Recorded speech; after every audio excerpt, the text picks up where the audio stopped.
Hello viewers, welcome to our channel ডাক বাক্স। আজকে আমাদের স্পোর্টস জানতার আড্ডায় আমরা দুটো জিনিস নিয়ে কথা বলে নেবো। একটা জিনিস হচ্ছে যে আনোয়ার আলী কেসটা কোথায় গিয়ে দাঁড়াচ্ছে ফাইনালি।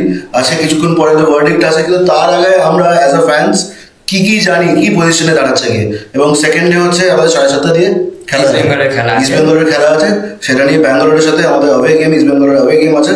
তো সেটা নিয়ে আমরা দেখে নেবো যে ম্যাচটা কি হতে পারে, কি এক্সপেকটেশনস, এবং লাস্টে ফাইনালের পরে আমরা আরেকবার আড্ডায় বসবো, সেখানে আনোয়ার আলী কেস আর এই ম্যাচটা নিয়ে বিস্তারিত আলোচনা করে নেবো। আপাতত আমরা আকাশের থেকে জেনে নেবো আনোয়ার আলী কেসটা কোথায় গিয়ে দাঁড়িয়ে আছে।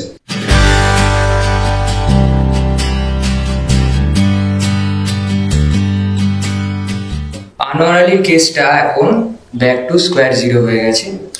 সেই পুরোনো জায়গাতে আমরা ফিরে গেছি যে আনোয়ার আলী এখন পুরো ব্যাপারটা আবার নতুন করে শোনা হবে, নতুন করে বিচার বিবেচনা করা হবে। পিএসসি থেকে যে রায়গুলো এসেছিল সেগুলো পুরোটার ওপর স্টে অর্ডার এসে গেছে। পুরোটা টোটাল এনওসি থেকে শুরু করে সমস্ত কিছু যা যা ছিল আনোয়ারের উপর, এত টাকা ট্রান্সফার ব্যান, এত টাকার এই সমস্ত কিছু, দুটো ক্লাবকে ট্রান্সফার ব্যান করতে পারবে না, সমস্ত কিছুর ওপর স্টে পড়ে গেছে দিল্লি হাইকোর্ট থেকে।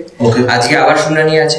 তবে একটা জিনিস যেটা ইস্ট বেঙ্গলের ফরে যাচ্ছে, ইস্ট বেঙ্গলের দিল্লি এফসি ফরে যাচ্ছে, এত টাকা জরিমানা, ট্রান্সফার ব্যান, এইগুলো স্টে হয়ে গেছে অলরেডি।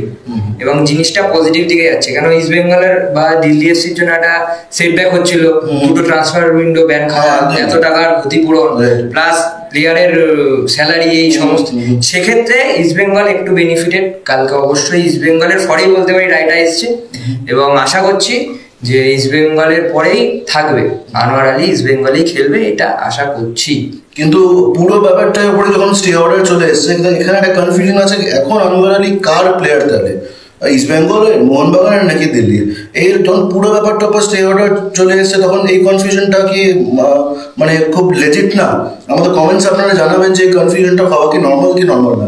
কিন্তু এখন সেটা আমরা জেনে নেবো আকাশের থেকে যে ওর কি মতামত, এবং আসলে আনোয়ার আলী এখন কার, এই পজিশনে কোন ক্লাবে ওর?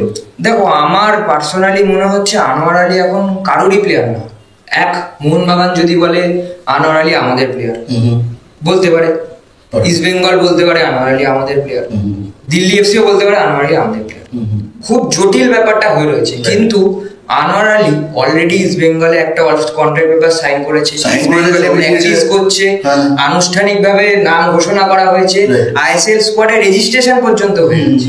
তো এই ক্ষেত্রে দাঁড়িয়ে যে যা খুশি ইচ্ছা মন্তব্য করতেই পারে, আলটিমেটলি কোর্টের রায়ের উপর ডিপেন্ড করবে। আর একটা প্লেয়ারের যে ক্লাবে খেলার ইচ্ছা, সেই ক্লাবে সে সব থেকে ভালো পারফরমেন্স দেবে। তার ইচ্ছার বিরুদ্ধে গিয়ে অন্য ক্লাবে গিয়ে সে তো খেলতে পারবে না, তার সেই পরিবেশটাই সে নিতে পারবে না, মানানসই হতে পারবে না। তো ইস্ট বেঙ্গলের প্লেয়ার ইস্ট বেঙ্গলে থাকবে, এই আশাই আমরা করছি। তো আমরা রাখবো ভার্ডিক্টের উপরে চোখ, আপনারাও রাখবেন। আমরা জানি যে ভার্ডিক্টে কি হতে চলেছে, সেই নিয়ে বসবে আড্ডা। এবং আমরা চলে যাবো আজকে আমাদের ইস্ট বেঙ্গলের খেলা 7:30 দিয়ে অ্যাওয়ে গেম। তো টাফ গেম, তোর কি মনে হয়? এখন কিন্তু আনোয়ার আলী কেস আর আনোয়ার আলী ডিফেন্সে নেই, সেটা আমরা বুঝতে পারছি। কিন্তু আমাদের মানে ইস্ট বেঙ্গল টিমের যেটা ডিফেন্সে একটা উইকনেস আছে, সেটা তো আমরা আগে কথা বলেছি, বড় উইকনেস আছে। তো এখন তো কি মনে হয় যে কি হতে পারে ম্যাচটা? ইস্ট বেঙ্গল ক্লাবে মেন উইকনেসটাই ডিফেন্স। সেখানে আনোয়ার আলী ইনক্লুশনটা অনেকটা আমাদের হোপ দিয়েছিল, ফার্স্ট ম্যাচে পাচ্ছি না।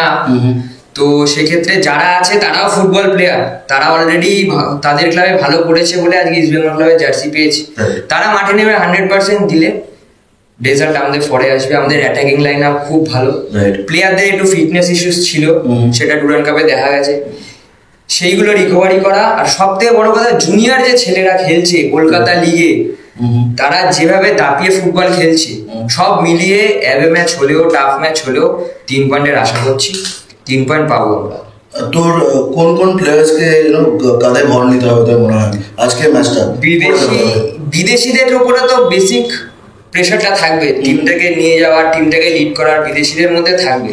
কিন্তু দেশি প্লেয়ার যেরকম জিকসান সিং, নাওরে মহেশ সিং, এরা অনেকদিন ধরে আইএসএল সার্কিটে খেলছে, এক্সপিরিয়েন্স প্লেয়ার হয়ে গেছে।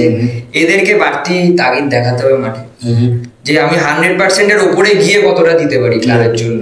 ক্লাবের লোগোটা, এই লোগোটার একটা বিশাল দাম। ইস্ট বেঙ্গল ক্লাব লাস্ট 4 বছরে অনেক খারাপ রেজাল্ট করেছে, ফরমেশন, প্লেয়ার, অনেক কিছু অনেক হয়েছে সমস্যা। কিন্তু এই বছর ক্লাবের টিম অনেক ভালো হয়েছে। প্লেয়াররা মাঠে নেমে যদি ফুল ফোর্সে খেলে আর অ্যাটাকিং ফুটবল খেলে, তাহলে ইস্ট বেঙ্গলের ফলে রেজাল্ট আসবেই। মানে মেন কথা হচ্ছে অ্যাটাকিং ফুটবল খেলতে হবে, প্লেয়ারকে চেস করতে হবে। ওই দাঁড়িয়ে দাঁড়িয়ে ফুটবল খেললাম, কাউন্টার বেস ফুটবল খেললাম, ওই ধরনের ফুটবল খেলে খুব একটা রেজাল্ট মনে হচ্ছে না আসবে। কেন, যেহেতু ডিফেন্স উইক, ডিফেন্সের উপর একটা টিম কন্টিনিউয়াস প্রেসার করছে, ডিফেন্স তো একটা টাইমে ভাঙবে।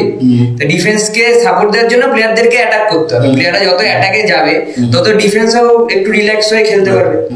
এটাই ফরমেশন। তাহলে আপনারা বুঝলেন আমাদের স্পোর্টস জানতা দিয়ে, স্পোর্টস জানতার যে আড্ডা, সেটা দিয়ে আমরা কি বুঝলাম যে পুরোটাই পসিবিলিটি, একটা পসিবিলিটি আর কি এক্সপেকটেশন।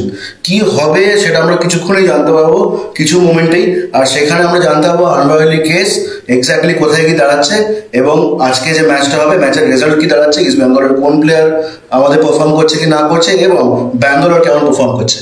এর ওপরে আমরা দেখবো। আমাদের পরবর্তী আড্ডার জন্য আপনারা চোখে নজর রাখবেন, আর করবেন কমেন্টস, জানাবেন আপনাদের মতামত, আর করবেন লাইক, আর যে বেল আইকন আছে ওটা প্লিজ টিপে দেবেন, এবং বন্ধুদের সাথে জানাবেন যে আমাদের এরকম একটা চ্যানেল আছে যারা স্পোর্টসে হাতে গোনা প্রত্যেকটা খেলার খবর নিয়ে বসে আড্ডা।